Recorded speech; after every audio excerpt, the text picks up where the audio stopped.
ভারত আমাদের এখন ভয় দেখায় যায়, ভারত আমাদের ভয় দেখায় চট্টগ্রাম দখল করবে। আমরা বলেছি চট্টগ্রাম যদি দখল করো, আসাম ত্রিপুরা আমরাও দখল করব। এই কথাটা বিএনপির এক লিডার বলার পরে এখন ভারতের পায়খানা বন্ধ হয়ে গেছে। ভারত চিন্তা করে মুসলমানদের শক্তিগত ত্রিপুরা আর আসাম দখল করবে। তোমরা চট্টগ্রাম দখল করে নিতে চাইছিলে, আর আমরা আসাম আর ত্রিপুরা দখল করে নেব বলেছি, নেবার চিন্তা ভাবনা করিনি। এর আগে পায়খানা বন্ধ হয়ে গেছে, কারণ ওরা জানে আমাদের লোকজন বেশি, আমাদের আছে অনেক মানুষ, করতাম হলিও হতে পারে। কিন্তু ভুলটা ভেঙে গেল সেই দিন, যেই দিন গণভবন জনগণ দখল করল। গণভবন জনগণ দখল করে খুঁজতেছিল সেই কোরআন, সকল কিছু খুঁজে খুঁজে পাওয়া গেল, জায়নামাজ আর কোরআন শরীফ পাওয়া গেল না। তাহলে ছিল এটা সম্পূর্ণ তার ভণ্ডামি, সম্পূর্ণই ভণ্ড, প্রতারক। মাঝে মাঝে আবার মোনাজাতের ছবি দেখাইতো, এগুলোও তার ভণ্ডামি ছিল। কথা বলেন ঠিক না বেঠিক? এইগুলো ইমানের ব্যাপারে নেই আনা। আপনার এক আনা, কারোর 2 আনা, কারোর 3 আনা, কারোর 4 আনা, কারোর 8 আনা, কারোর 12 আনা, কারোর 16 আনা। আর এই সমস্ত ভণ্ডদের ইমান ছিল নেই আনা। মাহফিলে দাওয়াত করা হতো, এমপি সাহেবকে, উপজেলার নেতাকে দাওয়াত করা হতো, মঞ্চে উঠেই বলতো, ভাইরা আমার, বোনেরা আমার, নামাজ ছাড়া বিকল্প কোনো রাস্তা নাই, নামাজ পড়বেন, মদ পরিহার করে চলবেন। অথচ ওনার বাড়ির পাশে শোনা যায়, ওনার বাড়ির পাশে মসজিদ, কোনো শুক্রবার আসে, কোনো শুক্রবার আসে না। তাহলে এগুলো সব নেই আনার দলে। এখন নেই আনার দলে আমাদের দেশে লোক অনেক ছিল, এখন কিন্তু কায়া পাল্টাইছে, কিন্তু মন পাল্টাইনি। আগে ছিল নৌকা নৌকা, এখন হয়েছে ধানের শীষ ধানের শীষ, দাড়ি পাল্লা দাড়ি পাল্লা, কিন্তু নৌকা এখনো যায়নি। কায়া পাল্টাইছে। কথা বলেন ঠিক না বে ঠিক? কালো কোট্টার পরিবর্তে এখন একটু চাদর পড়াইছে। কালো কোটটা শুধু পাল্টাইছে, অন্তর এখনো পাল্টাইনি। কথা বলেন ঠিক না বে ঠিক? এই জন্য আল্লাহ রাব্বুল আলামিন বলতে, কারোর আছে নেই আনা, কারোর আছে 1 আনা, কারোর আছে 2 আনা। কার ইমান আছে কিনা আছে আমরা জানতে পারবো না, কারণ ইমানদার একমাত্র জানে আল্লাহ। তাই এখানে যতগুলো লোক আছেন সকলের জন্য আল্লাহর নসিহত, তুমি যদি ইমান এনে থাকো, হোক সে নারী হোক সে পুরুষ, ইমান আনার সাথে সাথেই তোমাকে রুকু করতে হবে। রুকু মানে মাথা নিচু করে দেওয়া, রুকু মানে স্যারেন্ডার করে দেওয়া। কার কাছে? আরো জোরে বলেন। আমি ইমান এনেছি, আমার এই মাথা আল্লাহ ছাড়া আর কারোর কাছে নত হবে। মাথায় স্পষ্ট করে বলতে, আমার মাথা আল্লাহর কাছে ছাড়া কারোর কাছে নত। এর নাম হলো ইমানদার। অনেকেই নেতারে সেজদা করেছে, নেতার পায়ে কুন্নিশ করেছে, আবার কিছু মুরিদ আছে এরা পীরের দরবারে যেয়ে সেজদা করে। আমাদের সাতক্ষীরা এক পীর আছে, আঙুল চোষা পীর, আঙ্গুল চোষা পীর। তো ফাল্গুন মাসের 6 তারিখ না 7 তারিখ রোজ হবে তার। তো এই আঙুল চোষা পীর চেয়ারে বসে থাকে পা উঁচু করে, আর মুরিদ যারা আসে তারা ওই আঙুল চষে 8 টাকা দেয়, চষে 8 টাকা দেয়, চষে 8 টাকা দেয়, চষে 8 টাকা দেয়। আচ্ছা বলুন তো, একটা আঙুল, এই আঙুল চুষতেছে ভ্যানওয়ালা, এই আঙুল চুষতেছে মসজিদের এক হুজুর, আবার ওই আঙুল চুষতেছে ব্যাংকের ম্যানেজার, আবার ওই আঙুল চুষতেছে এক রাজনৈতিক নেতা। তো আমি 4-5 জনের দেখার পরে দেখলাম এক টুপিওয়ালা এসে চুষেছে। আমি যেই বললাম, ভাই টাকা কত দিয়েছেন আর কতক্ষণ চষলেন? তো বলছি, তো 2 মিনিট চুষেছি, টাকা দিয়েছি 200। আনতে পাইলেন কি ওখানে? কাছে পাবো আবার কি, মানে পিড়ির পা চুষেছি, টাকাও গেল 2000, চুষলেন, মোশরেক হয়ে গেলেন। আচ্ছা ওর ভিতরে মধু বেরিয়েছে, কয় না। আমি বললাম, ভাই আমি শরিয়াত দিয়ে আপনার বুঝতে পারবেন, কারণ আপনার হুজুর মানুষ। কিন্তু ওই যেটা ভ্যানওয়ালা ভ্যানে উঠতেছে, ও বলে চুষে গেছে। আবার এই একটা লোক মনে হয় 50 বছরের ভিতরে একদিনও দাঁত মাজিনি, একদিনও দাঁতে বেরাস লাগেনি, ওও কিন্তু চুষি গেছে ওই জায়গায়। আর ওই এক প্যান্ট শার্ট পরা ওও কিন্তু চুষি গেছে, পেশাব করে পানি নেয় না। আর আপনি সেই জায়গায় চষলেন, তাই একটু একটু ঘেন্না লাগলো, তখন আমি বললাম যখন চষলেন তখন গন্ধ লাগেনি? কয় হুজুর আবেগে চষিছি। আমার কথা কি বোঝেন আপনারা? আমার কথা কি বোঝেন?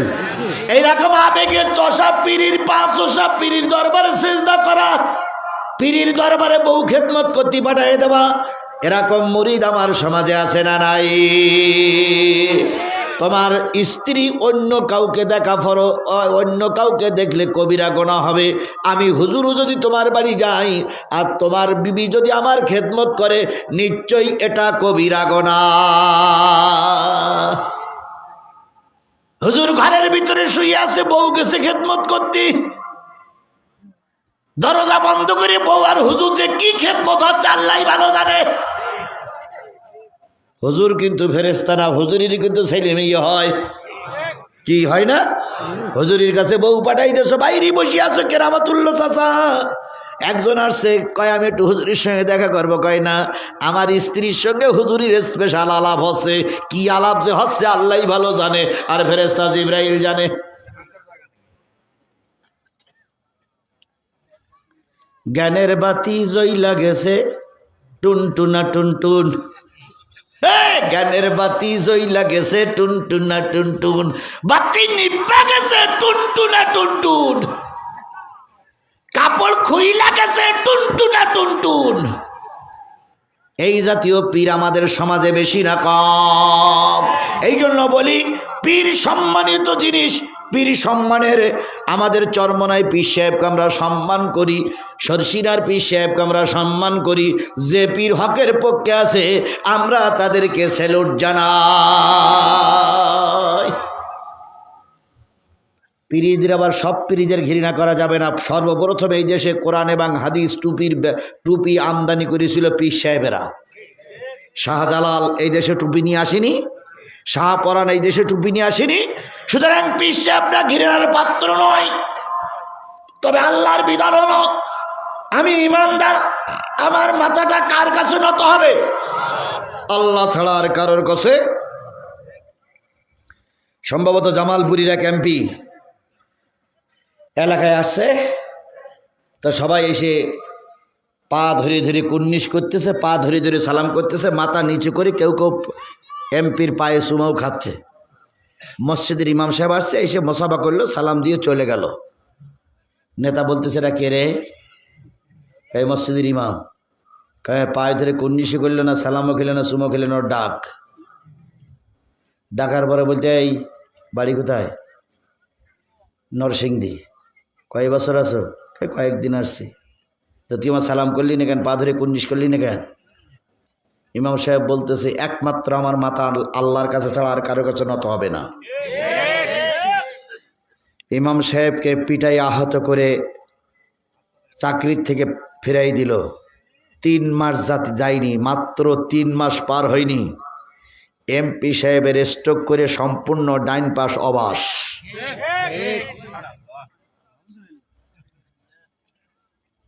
বাধ্য হয়ে স্ত্রীর দিয়ে এই হুজুরের খুঁজে নিয়ে আসছে।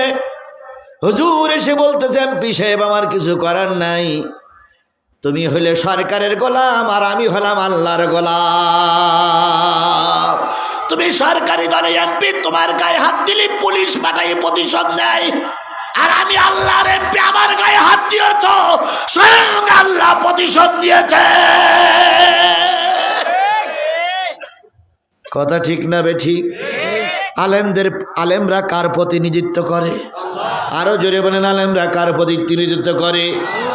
এই শেরপুরীর এমপি প্রতিনিধিত্ব করেছে সরকারের, আর গোটা বিশ্বের যত আলেম আছে সব প্রতিনিধিত্ব করে আল্লাহর। আলেমদের গায়ে হাত দিলে আল্লাহ সহ্য করতে পারে না। সেই আল্লাহ এখনো আছে না নাই? আরো জোরে বলেন, সেই আল্লাহ এখনো আছে না নাই? সেই আল্লাহই ছিল, সেই আল্লাহই আছে, সেই আল্লাহই থাকবে। দয়া করে মসজিদ মাদ্রাসা আলেম ওলামাকে নিয়ে বিরূপ মন্তব্য করবেন না। ধরে না, ধরলে কিন্তু আল্লাহ ছাড়ে না। তাহলে আজকের প্রথম আজ রুকু হবে কার জন্য? আরো জোরে বলেন, রুকু হবে কার জন্য? আজকের থেকে আমরা সবাই টার্গেট নেব, আমার মাথা আল্লাহর কাছে ছাড়া কারোর কাছে নত হবে না। এই সমস্ত নত কারোর কাছে করেন নাই যারাই, তারাই হইছে জামানার মোজাদ্দেদ আল ফেসানি রহমাতুল্লাহ আলাইহি নাম শুনেছেন? বাদশা আকবর তিনি নিজেকে খলিফাতুল্লাহ বলে দাবি করেছিলেন। ওনার দরবারে হিন্দু মুসলিম যারাই যেত তারাই রুকু করে যেত, মাথা নিচু করে যেত। মোজাদ্দেদ আল ফেসানি রহমাতুল্লাহ আলাইহি চিন্তা করলেন, আমি মুসলমান, আমার মাথা নত ওই আকবরের কাছে হবে। উনি ঘোষণা করলেন, ও মুসলিম, তোমরা কি সূরা হজ পড়োনি? রুকু করবা আল্লাহর জন্য, সেজদা করবা আল্লাহর জন্য, গোলামি করবা আল্লাহর জন্য, কেন বাদশা আকবরের তোমরা রুকু করতেছো?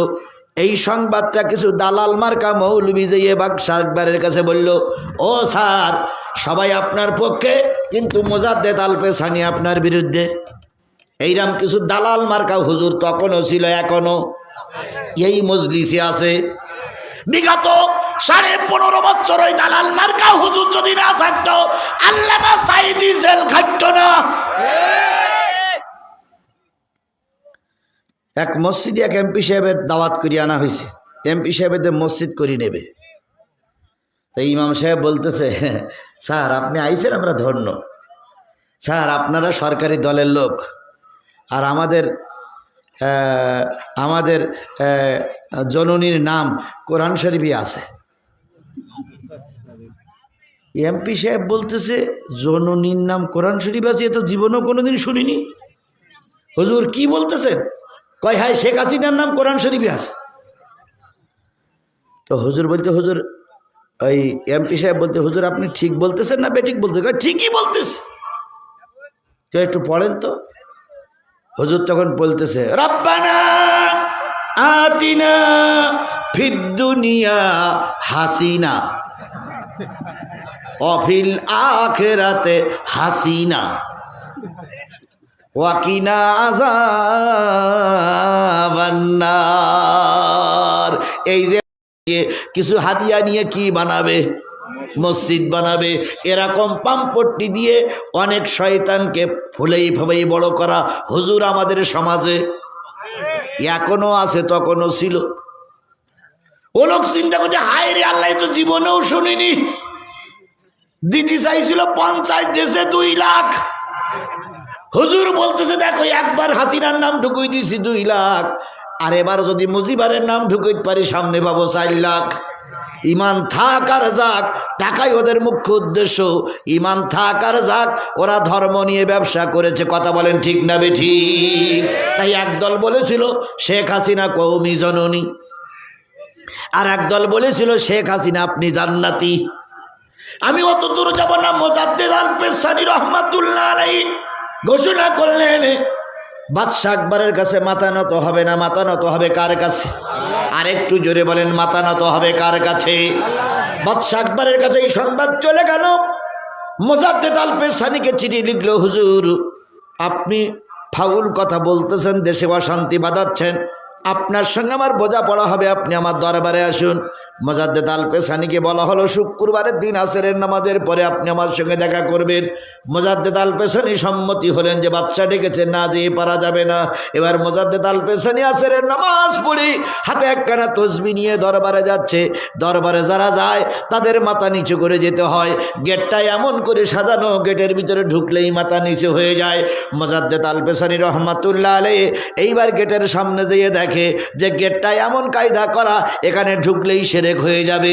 মোজাদ্দেদ আল ফেসানি অল্পক্ষণ বসে একটু চিন্তা করলেন। চিন্তা করে ভাবলেন, এখানে পা দেওয়া যাবে না, এখানে মাথা দেওয়া যাবে না, এখানে দিতেই হবে পা। যেখানে আগে ঢুকবে মাথা, সেখানে আগে দিলেন কি? বাদশা একবার চেয়ারে বসে বসে দেখতেছে হুজুর ঢোকে কি করে। যেয়ে দেখতেছে যে আগে দেশে কি মাথা না দিয়ে। বাদশাহ আকবর গেছে খেপে, মৌলবী তোমার এত শক্তি কে দিল? তুমি জানো এই ভারতবর্ষের নেতা? মোজাদ্দেদ আল ফেসানি রহমতুল্লাহ আলাইহি বললেন, নেতা হতে পারো কিন্তু আল্লাহর উপরে উঠোনি, আল্লাহর উপরে উঠোনি। তোমরা বলেছিলে আমরা করোনার সঙ্গে মোকাবেলা করব, কোথায় গেল তোমাদের সেই অহংকার? তোমরা বলেছিলে আমরা পালাই না। বাংলাদেশে একমাত্র এই শেখের পেটি ছাড়া কোন রাষ্ট্রনায়ক কুকুরের মতন পালাই যায়নি। এরশাদ কি পালাই গেছিল? খালেদা জিয়া কি পালাই গেছিল? জামাতের নেতৃবৃন্দের ফাঁসি হয়েছে, একটাও কি পালাই গেছে? আর এনারা প্রায় বলতেন আমরা পালাই না, আমরা পালানো জাত নই। অথচ সবার আগে কুকুরের মতন এরাই পালাই গেছে। খালেদা জিয়ার নামে এত মামলা হয়েছিল, খালেদা জিয়া পালাই যায়নি। নিজামী সাহেবের ফাঁসি রায় হলো, যদি নিজামী সাহেব পালাই যাওয়ার কথা বলতেন জেলখানা থেকে বের করে দেওয়া হতো। আল্লামা সাঈদী 13 বছর থেকে মৃত্যু হলো, কিন্তু আল্লামা সাঈদী পালাই যায়নি। আর এত বড় শক্তিশালী নেতা, জাতির আব্বার মেয়ে, অথচ জাতির আব্বার কথা তোমার স্মরণ হলো, অমনি পালাই গেলে। আর এখন পালাই গেছে তো গেছে, এখন সীমানার পাশে বসে বসে বলতেছে আমি টুস করে ঢুকে পড়বো, চট করে ঢুকে পড়বো। আপনারা লিখে রাখুন, সাদা কাগজ আমার কাছে আছে, লিখে রাখুন আজকে 3 তারিখ দিয়ে, বিশ্বের ইতিহাসে কোন স্বৈরাচার, কোন জালেম দেশ থেকে পালিয়ে যাওয়ার পরে আর নতুন সরকার গঠন করার জন্য দেশে ফিরে আসতে পারেনি। এই জালেমের বাচ্চাও ফিরে এসে সরকার গঠন করতে পারবে না। তবে হ্যাঁ, দেশের মানুষ তাকে ফিরাই নিয়ে আসবে বিচারের জন্য, কারণ তাকে বিচার করতেই হবে, কারণ তারই জন্য বিডিআর হত্যা হয়েছে। এর কারণেই হেফাজতের আলেমদেরকে গুলি করে মারা হয়েছে। এই ফিরাউনের বাচ্চার জন্য আল্লামা সাঈদীর রায়ের পরে 300 লোককে গুলি করে মারা হলো। এই ফিরাউনের বাচ্চার জন্য এই সংস্কার আন্দোলনের 1600 মায়ের কোল খালি হয়েছে।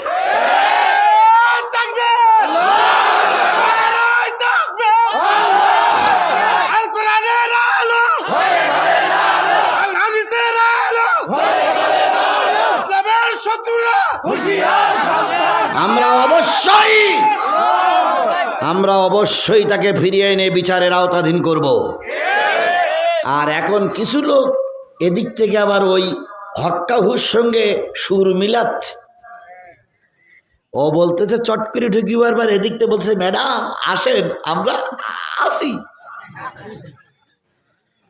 ঢাকায় শিয়াল ডেকেছে হু, বগুড়ায় শিয়াল ডেকেছে কু, শেরপুরে শিয়াল ডেকেছে হু।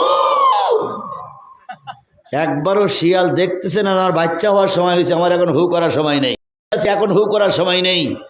ঢাকার শিয়াল হু করেছে বলে তুমিও হু করতেছো। ঢাকার শিয়াল যদি ফিরে না আসে, জনগণ তোমার ঠ্যাকের বাধা ছাড়াই ফেলবে। হু যা করিসাও করো, আর নতুন করে হু করতে চেয়েও না। তোমাদের একবার ক্ষমা করা হয়েছে, দ্বিতীয়বার আর ক্ষমা করা হবে না। একবার সুযোগ করে দেওয়া হয়েছে, দ্বিতীয়বার আর সুযোগ করে দেওয়া হবে না। এবার যারা মাথা উঁচু করবে কাল্লা আলাদা করে ফেলা হবে। আমি আজিজুল ইসলাম জিহাদি সব সেই সময়ের মাহফিলগুলো যখন চারিপাশে ঘেরাও করে ফেলেছিল, তখন আমি কথা বলেছি। কথা বলেন, কথা বলেন, কথা বলেন। অনেক বক্তারা কাপুরুষের মতন ময়দান ছেড়ে পালিয়ে চলে গেছে, আর আমি বীর পুরুষের মতন দাঁড়িয়ে আওয়ামী লীগ, যুবলীগ, ছাত্রলীগ, বুড়ো লীগ, শয়তান লীগ, ইবলিস লীগ, পুলিশ লীগের সামনে দাঁড়িয়ে হক কথা বলেছি। কথা বলেন, কথা বলেন, কথা বলেন। আজকে আমি নতুন বসন্তের কোকিল হয়ে এখানে আসিনি। আপনারা এর আগে আমার শুনেন নাই?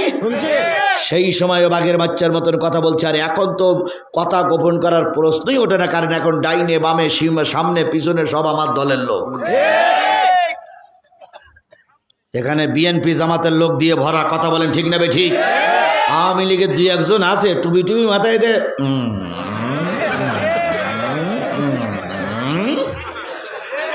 মানে উনি এখন ফেরেশতা জিবরাইল সেজেছে। আমরাও অবশ্যই তোমাদের চিনি। কথা বলে ঠিক না ঠিক? বাংলাদেশ জামাত ইসলাম, ইসলামী শাসনতন্ত্র, ইসলামী ঐক্যজোট, বিএনপি লোকের চেহারা দেখলে বোঝা যায়, আর আওয়ামী লীগের চেহারা দেখলেও বোঝা যায়।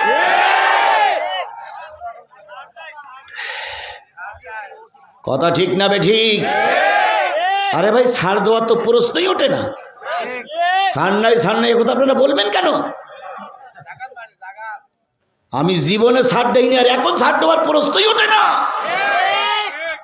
আপনাদের এই কলেজ মাঠে না কোন মাঠে এক নেতা এসে আমার আগে খুব বক্তৃতা করলো, রাজনীতি করা যাবে না, এ যাবে না, তা যাবে না। জনগণ বলল তুই না,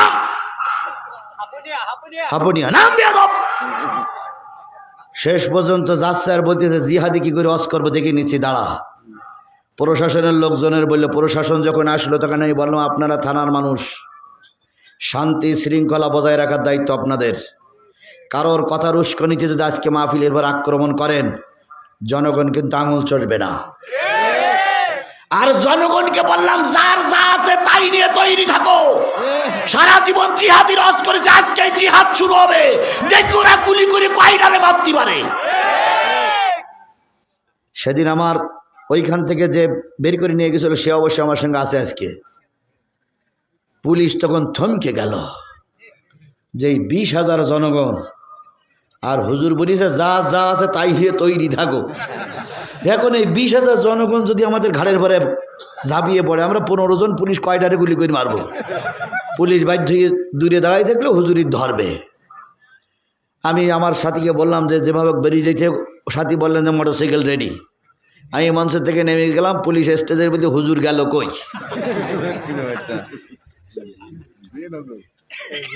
তখন বললো হুজুর তো পালাই গেছে। একদল লোক তখন বলছি এ হুজুর, হুজুর না, এ হলো জেন হুজুর। সেদিন বিপদ কম ছিল না, তারপরে কি আমি কথা কম বলেছি? আর আজকে এখন সব আমার।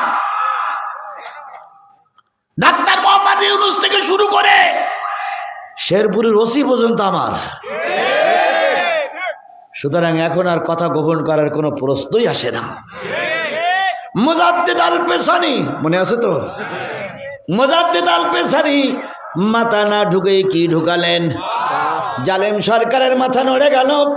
হাই রে হুজুরের স্পর্ধা, হাই যে হুজুরির ক্ষমতা, হুজুরকে দেখেই নেব। ঢোকার পরে বলছে হুজুর মাথাটা ঢুকলে কি হইতো? আমার মাথা আল্লাহর কাছে ছাড়া কারো কাছে নত হবে না। বাদশা আকবর সেনাবাহিনীর লোকদের বললেন, পুলিশের লোকদের বলেন হুজুর থাকে কোথায়?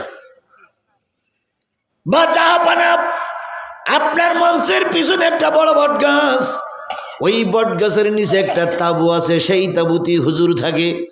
হুজুরির পাকা বাড়ি নাই, ঘর নাই, কিন্তু হুজুরির দুনিয়ার কিচ্ছু নাই, হুজুরির সব দুর্বল, কিন্তু হুজুরির ইমানটা মজবুত। ভারত আমাদের এখন ভয় দেখায় যায়, ভারত আমাদের ভয় দেখায় চট্টগ্রাম দখল করবে। আমরা বলেছি চট্টগ্রাম যদি দখল করো, আসাম ত্রিপুরা আমরাও দখল করব। এই কথাটা বিএনপির এক লিডার বলার পরে এখন ভারতের পায়খানা বন্ধ হয়ে গেছে। ভারত চিন্তা করে মুসলমানদের শক্তিগত ত্রিপুরা আর আসাম দখল করবে। তোমরা চট্টগ্রাম দখল করে নিতে চাইছিলে, আর আমরা আসাম আর ত্রিপুরা দখল করে নেব বলেছি, নেবার চিন্তা ভাবনা করিনি। এর আগে পায়খানা বন্ধ হয়ে গেছে, কারণ ওরা জানে আমাদের লোকজন বেশি, আমাদের আছে অনেক মানুষ, আর যাদের ইমান মজবুত তাদেরকে দুনিয়ার কোনো শক্তি হঠাতে। বলেন তো রাশিয়া আফগানের কাছে যে হেরে গেছে না জিতে এসেছে? ইংল্যান্ড লন্ডন যেটারে বলি, এই আফগানিস্তান দখল করেছিল, ওরা কি জিতে গেছে না হেরে গেছে? আমেরিকার মতন বিশ্ব পরাশক্তি দীর্ঘদিন সেখানে থেকে মাইর খেয়ে শিয়ালের মতন লেজ গুটাই নিয়ে পালাতে বাধ্য হয়েছে। আফগানিস্তানের অস্ত্র ছিল না, আফগানিস্তানের পারমাণবিক বোমা ছিল না, কিন্তু আফগানের মুসলমানদের কি ছিল? ঈমান ছিল। ঈমানের বলে তারা বলিয়ান হয়েছে। আমি বাংলাদেশের মুসলমান, আমার অস্ত্র নাই, আমার গুলি নাই, আমার বারুদ নাই, আমার লক্ষ লক্ষ সেনাবাহিনী নাই, কিন্তু আছে আমার 18 কোটি বাংলাদেশের ঈমানদার মুসলমান। তুমি ভারত যদি চোখ রাঙাতে চাও, তুমি ভারত যদি আমাদের দেশ দখল করতে চাও, 18 কোটি মানুষের যা আছে তাই নিয়ে রাস্তায় নামবে। লাঠি পিটা করে ভারত তোমার বিদায় করে দেবে, 1 ইঞ্চি মাটি বাংলাদেশের মানুষ তোমাদের কাছে ছেড়ে দেবে না। সুতরাং ঈমান বড় শক্ত জিনিস। মুজাদ্দেদ আল পেশানি বললেন, রাজা, মূল কথা মনে আছে তো? রাজা তোমার আছে ক্ষমতা, কিন্তু আমার আছে কি? ঈমান। মুজাদ্দেদ আল পেশানি অপমান হয়ে বেরিয়ে আসলেন।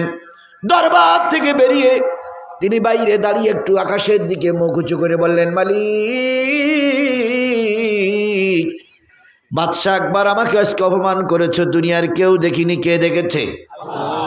বাদশাহ আকবর হলো দুনিয়ার প্রতিনিধিত্ব করে, আর আমি তোমার প্রতিনিধিত্ব করি, আমি তোমার নায়েব। ওয়াইজ ক্বালা রাব্বুকা লিল মালাইকাতি ইন্নী জাইলুন ফিল আরদি খলিফা। আল্লাহ তুমি আমাকে খেলাফতের দায়িত্ব দিয়েছো, আমি খেলাফতের প্রতিনিধিত্ব করি, আমাকে অপমান করেছে, তুমি তো দেখেছো। আল্লাহ জবাব দিল, মুজাদ্দেদ আল পেশানি তুই ঘরে যা, বাকি ব্যবস্থাটা আমি করতেছি। মুজাদ্দেদ আল পেশানি তার তাঁবুর ভিতরে চলে গেলেন, উজু করে নামাজে দাঁড়ায় গেলেন। উত্তর গগনে কালো মেঘ জমলো। সেই যে মেঘের দাপট শুরু হলো, সেই দাপটে বাদশাহ আকবরের বসার জায়গা তছনছ হয়ে গেল। বাদশাহ আকবরের বিল্ডিং উল্টে পড়লো। বাদশাহ আকবর গাছের তলায়, বট গাছ ভেঙে পড়লো বাদশাহ আকবরের ঘাড়ের পরে। ওই বট গাছের নিচে পড়ে বাদশাহ আকবর মারা গেল। সকলে এবার ঝড়ের পরে যেয়ে দেখতেছে হুজুরির আস্তানাটা কেমন আছে, হুজুরির দরবার শরীফটা কেমন আছে। যেয়ে দেখে হুজুরির আস্তানার একটা কাপড়ের একটা অংশ পর্যন্ত ছিঁড়ে যায়নি।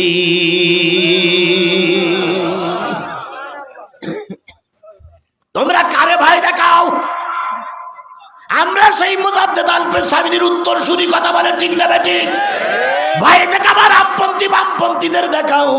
আমরা ভয় করা জাতি নই, আমাদের জীবন চলে যাবে তবু কোনো মানুষের কাছে মাথা নত করব না। বাংলাদেশ জামাত ইসলামের শীর্ষস্থানীয় নেতাদের যখন ফাঁসির মঞ্চে ঝুলানো হলো, সরকার বাহাদুর সাইদি সাহেবের কাছে টোপ দিল যে হুজুর, বড় বড় নেতাদের ফাঁসি হয়ে গেছে, আপনি ফিরে আসেন। আল্লামা সাইদি বাঘের বাচ্চার মতন বললেন, আমি ফিরে আসবো, এই প্রস্তাবটা দেওয়ার সাহস তোমাদের কি করে হইল? ফিরে আসাটা পরের কথা, কিন্তু আমি ফিরে আসবো এই প্রস্তাবটা দিলে এর সাহস তোমাদের কে দিল? ওরা বুঝলো এ ফিরে আসবে না। তাহলে সেই সংস্কার করেছিলেন মুজাদ্দেদ আল পেশানি, আর আমার জাতীয় সংসদ সংস্কার করেছে আল্লামা সাইদি। আল্লামা সাইদি তখন 3 জন এমপি জাতীয় সংসদে যেই দেখলেন যে সবাই মাথা নিচু করেই ঢোকে। আর কেউ আমি রুকু করব, মাথা নিচু করব কার কাছে? এখন ওনারা দেখলেন যে সব স্পিকারের কাছে মাথা নিচু করে ঢোকে। সাইদি সাহেব সগত তখন কয়জন এমপি? 3 জন। আল্লামা সাইদি দেখলেন এরা শিরক। উনি দাঁড়িয়ে বললেন, স্পিকার, আপনিও মুসলমান, আমিও মুসলমান, প্রধানমন্ত্রীও মুসলমান, তিনি হজ করেছেন, তিনি মাঝে মাঝে পট্টি পরেন, আবার মাঝে মাঝে অন্য কিছু করেন, সেগুলো না নেই বললাম, কিন্তু আমার কথা হলো আমার এই মাথা আল্লাহর কাছে ছাড়া কারোর কাছে নত হবে না। ব্যাপার আপনি কি বলতে চান? স্পিকার সাহেব বললেন, ও সাইদি হুজুর, আপনার কথার সঙ্গে আপনি একমত, আপনি একটা লিখিত দরখাস্ত করুন। লিখিত দরখাস্ত করে 3 জন সই করলেন, বিএনপি পন্থী কিছু লোক সই করলো, ভোটাভুটিতে গেল। এবার ওখানে বিল পাস হলো, এই জাতীয় সংসদে ঢোকার সময় কারোর মাথা নত হবে না, সব মাথা উঁচু করেই ঢুকতে হবে। যে গেট ছিল গেটটা সংস্কার করা হলো। সেই থেকে আজও পর্যন্ত ওই জাতীয় সংসদে যত এমপি ঢুকেছে কাউকে মাথা নিচু করে ঢোকা লাগেনি। তাহলে এই দেশে সংস্কার যদি করে থাকে আল্লামা সাইদি করেছে। এখন বাকবাকুম করো, বাকবাকুম করো, বাকবাকুম করো, তাই না? বাকবাকুম করার আগে তোমার দ্বারা ইসলামের কতটুকু কাজ হয়ে হিসেব করে দেখো। ইতিমধ্যে এই ইদানিং আমির হামজার একটা কথা ভাইরাল হয়েছে। আমির হামজা এক সুন্দরী নারী নিয়ে মন্তব্য করার কারণে তার বিরুদ্ধে অনেক লেখালেখি চলছে। কথা বলেন ঠিক না বেঠিক? আমির হামজা আবার লাইভে এসে ওটা কিন্তু দুঃখ প্রকাশ করেছে। তারপর আমাদের দেশের একদল মৌলবীরা সেইটা নিয়ে বাজাচ্ছে, শুধু বাজাচ্ছে, শুধু বাজাচ্ছে। আমি এখানে উঠেছি 9:30, 11:30 পর্যন্ত যদি কথা বলি তাহলে কয় ঘন্টা কথা বলতে হচ্ছে? 2 ঘন্টা, 1 ঘন্টা 55 মিনিট কথা ভালো হলো। দুটো একটা কথা তো মিস্টেক হতেই পারে, 2 ঘন্টার আলোচনা করতে গেলে দুটোটা কথা মিস্টেক হতে পারে না? অবশ্যই হতে পারে। আপনি 1 ঘন্টা 57 মিনিটের অবস্থা ভালো দেখলেন, আর একটা কথা বলতে যে আমার অজান্তে একটা বেভাস কথা বলে ফেলেছি, আপনি সেইটা নিয়ে সমালোচনা করতেছেন। 1 ঘন্টা 57 মিনিট কেন আপনার কানের ভিতর ঢোকে না?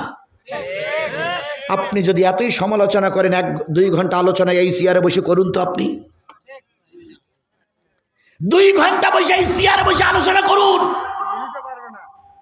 15 মিনিট করতে করতে আপনার তো মানে পায়জামা ভিজে যাবে। লোকজন বলে কাঁপতেছেন কেন? অধিক হইয়ে গেছে কাপুনি। মসজিদে একটু খুতবা দিয়ে দাঁড়ান, আধা ঘন্টা সময় দিলি 15 মিনিট শেষে যার 15 মিনিট আপনি কথা খুঁজে পান না। আর একটা লোক 2 ঘন্টা আলোচনা করে, 1.5 ঘন্টা আলোচনা করে, একটা বেফাস কথা হতেই পারে।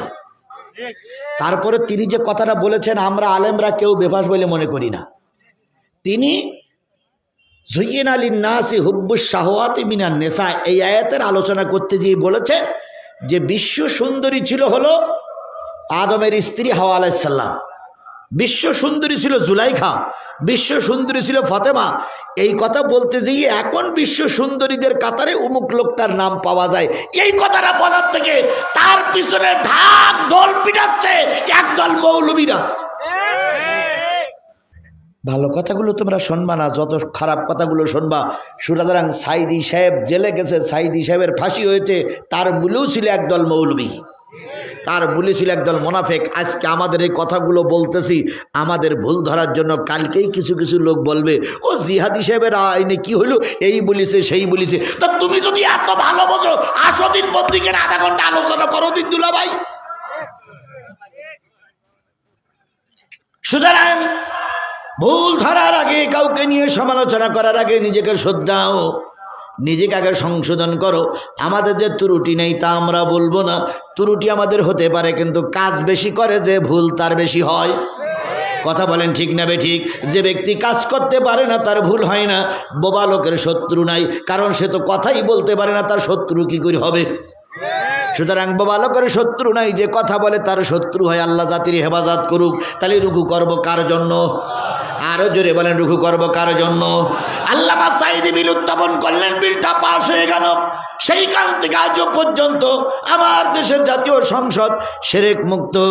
আল্লাহ রাব্বুল আলামিন তাই বলতেছে, আওয়ামী লীগ হও আর বিএনপি হও, জাতীয় পার্টি হও, জামাত ইসলাম হয়, সর্বপ্রথম আল্লাহর নির্দেশ হচ্ছে রুকু করবা কার জন্য?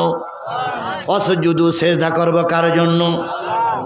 অফা তা'বুদু রাব্বাকুম ওয়াফআলুল খায়রা লাআল্লাকুম তুফলিহুন, সকল ইবাদত গোলামি করবা কার জন্য?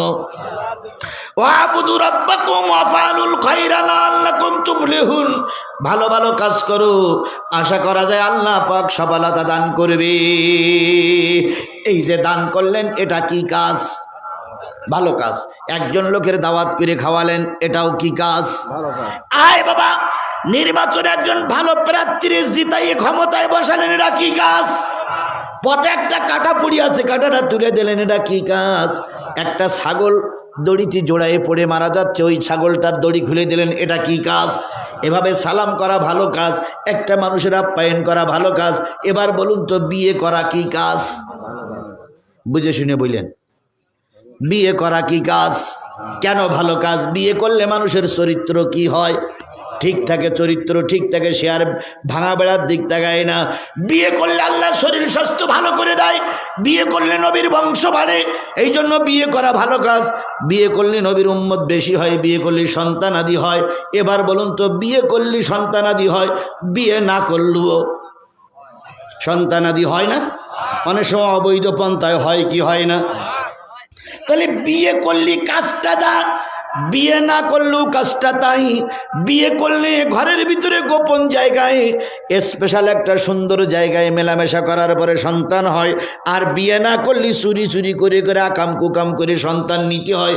কিন্তু সিস্টেম একই, বিয়ে করার পরেও যে সিস্টেম, বিয়ে না করলেও সেই একই সিস্টেম না ভাই? ছেলে মেয়ে এক জায়গায় না হলে বাচ্চা হবে, আবার বিয়ে করার পরে ছেলে মেয়ে এক জায়গায় হলে তো বাচ্চা হবে। তাহলে বিয়ে করলেও বাচ্চা হয়, না করলেও বাচ্চা হয়। বিয়ে করলে বাচ্চা হলে সেই বাচ্চাটা ওয়াফালুল খয়রা, ভালো কাজ। বিয়ে করলে বাচ্চা হলে বাচ্চাটা হয় অবৈধ। আর বিয়ে না করে যদি ওই কাজ করা হয় তাহলে ওই বাচ্চা হলে বাচ্চাটা হয় কি? অবৈধ। বিয়ে করলি বৈধ, বিয়ে না করলি হয় অবৈধ। ঠিক তদ্রূপ গত 15 বছরে যেভাবে নেতা নির্বাচন হয়েছে, একটাও নেতা বিয়ের ওই হাল হাকিকাত বজায় রেখে নির্বাচন করেনি।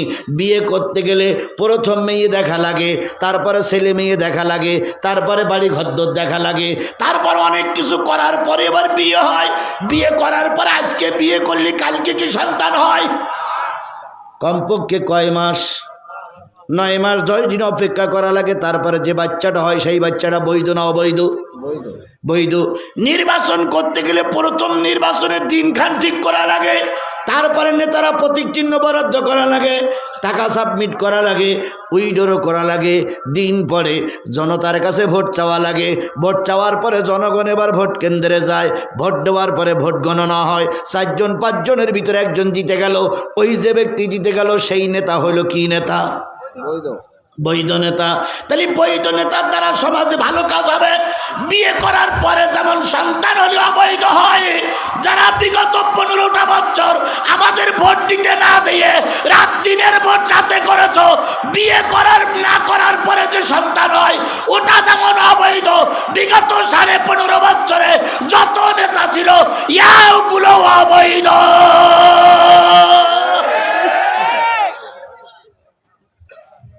যারও সন্তানের কোনো অধিকার নেই, এসে বললে তোর বাপের নাম কি? তো হুজুর বলতে আমার যখন জন্ম হয়েছিল বাপ কেটা তো আমি জানি না। বললেন তো এখানে ফেরেশতাও যদি বসে থেকে রস শুনবে, কারণ ওর বাপের ঠিক নেই, অবৈধ জন্ম। যে নেতারা বিগত 15.5 বছর আমাদের সামনে বক্তৃতা করেছে এরা সব ছিল ওই যারও সন্তানের মতন অবৈধ, কারণ ওদের কেউ ভোট দেয়নি।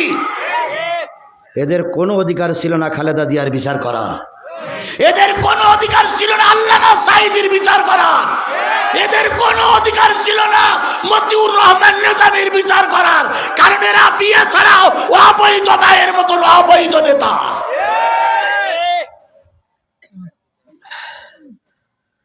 কথা কি মিলাতে পারলাম? বুঝলেন তো বুঝলেন, না বুঝলেন তো কসু। কিছু লোক তো বোঝে না, যাওয়ার সময় বলবে হুজুর যে কি বলে গেল তা তো বুঝলাম না। বুঝবা কি? তোমার জন্মে সমস্যা, তো তুমি এসব বুঝবা কি?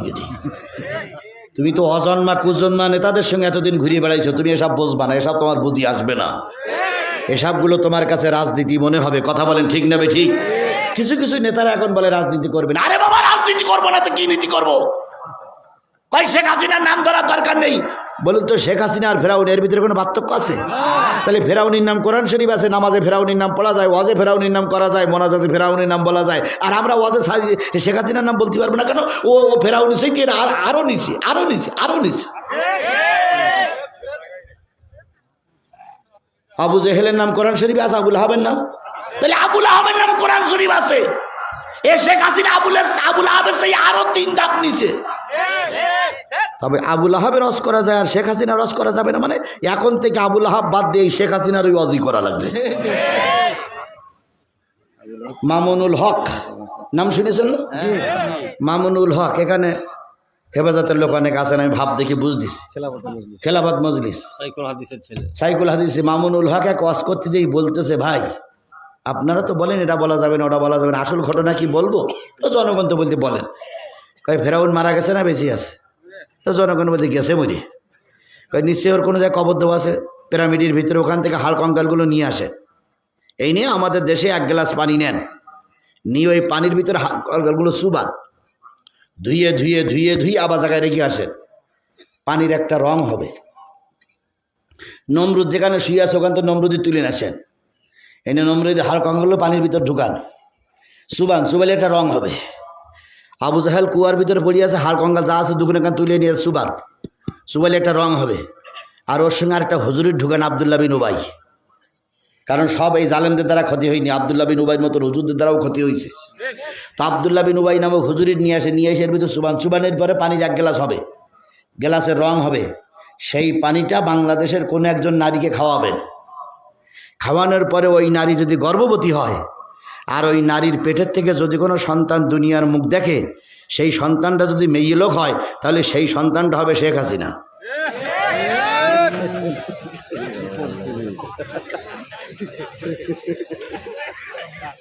কোথার ওয়াজ কোন জায়গাকে মেরিতেছে হিসেব করতেছেন আপনি? মামুনুল হককে স্যালুট জানাই যে এই বুদ্ধি সে বের করলো কি করে। তার মানে তার বক্তব্য হলো এই শেখ হাসিনা ফেরাউনের চাইতে আরো নিকৃষ্ট, এই শেখ হাসিনা ওই নমরুদের চাইতে আরো নিকৃষ্ট, এই শেখ হাসিনা আবু জেলের চাইতে আরো খারাপ, আরো খারাপ, আরো খারাপ খারাপ। আফালুল খায়রা লাআল্লাকুম তুফলিহুন, ভালো ভালো কাজ দেখা যাবে কিন্তু ওর ভিতরে ভালো কাজ থাকবে না। ওরা বলবে আমরা তাহাজ্জুদ নামাজ পড়ি, কিন্তু একক তো নামাজ ওরা পড়ে না, ওরা মানুষের কাছে ধোকামি করতেছে। বাহ্যিক দৃষ্টিতে টুপি দেখে, ওয়াজ দেখে, পাগড়ি দেখে, হুজুরগিরি দেখে বোঝা যায় না প্রকৃত অন্তরের ভিতরে কার ব্যথা আছে, কার মহব্বত আছে আল্লাহই ভালো জানে। ইন্নামা আকরামাকুম ইনদাল্লাহি আতকাকুম, নিশ্চয়ই তোমাদের ভিতর থেকে ওই ব্যক্তি আমার কাছে অধিক প্রিয় যে ব্যক্তি সর্বক্ষেত্রে আমি আল্লাহ আমারে ভয় পাই। ইন্নাল্লাহা লা ইয়ানজুরু সুরিকুম ওয়া আমওয়ালিকুম ওয়ালাকিন ইয়ানজুরু কুলুবিকুম ওয়া আমালিকুম। আল্লাহ নিশ্চয়ই মানুষের চেহারা দেখে না, কত মাল আছে তা দেখে না, আল্লাহ দেখে আমল আর অন্তর। কথা বলেন, কথা বলেন, কি দেখে? আমল মানে কি? কাজ। আর অন্তর, তোমার অন্তরে কার কি আছে এইগুলো দেখে। আমার ভাইরা, কোন সূরার আলোচনা হচ্ছে? সূরা হজের আলোচনা চলছিল ইয়েমেনে, সিরিয়ায়। এক হুজুর আলোচনা করতেছেন হজ করলে তার জীবনের সব গুনাহ মাফ, যে ব্যক্তি হজ করবে সে মাসুম হয়ে যায়। কথাগুলো ঠিক না বেঠিক? আল্লাহ রসুল বলেছেন হালাল পয়সা দিয়ে কেউ যদি মক্কা ঘর জিয়ারাত করে, কাবা 7 বার তওয়াফ করার সাথে সাথে জীবনের সব গুনাহ কি হয়ে যায়? মাফ হয়ে যায়। নবী বলেন একজন হাজী সাহেব মক্কার থেকে হিজরত করে যখন দেশে ফিরবে, তার পার দিকে তাকাও, তার চেহারার দিকে তাকাও, হাতের দিকে তাকাও, কারণ এই পা সেই মক্কা মদিনায় ঘুরেছে যেই মক্কা মদিনায় আমার রসুল চলাফেরা করেছে। এই মুখ, যে মুখ হযরত আসওয়াদ চুম্বন করেছে, এই মুখ যেই মুখ দিয়ে জমজমের পানি খেয়েছে, এই মুখ, এই পা যে পাক দিয়ে সাফা মারওয়া সাই করেছে, এই জন্য পার দিকে তাকাও, মুখের দিকে তাকাও, মাথার দিকে তাকাও, গোনাগুলো মাফ হয়ে যাবে। হজের একটা বিরাট সম্পদ, হজের একটা বিরাট মূল্য। আজকের আমাদের মাহফিলে মহিলারা শুনতে এসেছেন, আসেনি? ওই মাহফিলে, সিরিয়ার সেই মাহফিলে এক বুড়ি মানুষ শুনতে এসেছে। বুড়ির স্বামী নাই, বুড়ির ছেলে নাই, বুড়ির মেয়ে নাই, বুড়ি একা একা। শুনেছে হজ করলে জীবনের সব গুনাহ মাফ। বুড়ি ওই মজলিসে বসে টার্গেট নেছে, আল্লাহ হজ না করে মরব না। নিয়ত করলে আল্লাহ বরকত দেয় না? তাহলে আমরাও কি নিয়ত করতে পারি যে আল্লাহ তুমি আমাদের হজ না করাই মৃত্যু দিও না?